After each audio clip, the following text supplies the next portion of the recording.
In this video, we shall replace the right control panel in a PowerEdge R6715. Before working inside your system, read through and follow safety guidelines to protect your system from potential damage and ensure your personal safety. For more information about safety guidelines, see the service manual at dell.com/support.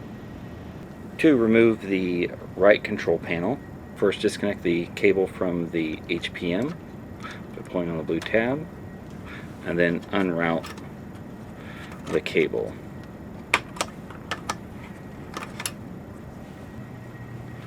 Slide the cable out from underneath here, and then remove the two screws securing the right control panel in place. With the screws removed, slide the control panel out and away from the system. To install the right control panel, align it with the side of the system, ensuring the cable is out of the way. Then use two screws to secure it in place.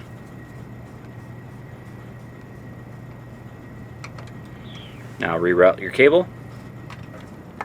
Reroute the cable.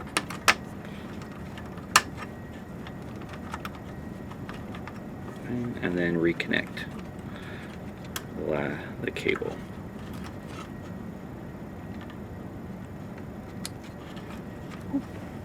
For more information or support about the PowerEdge R6715, visit dell.com/support.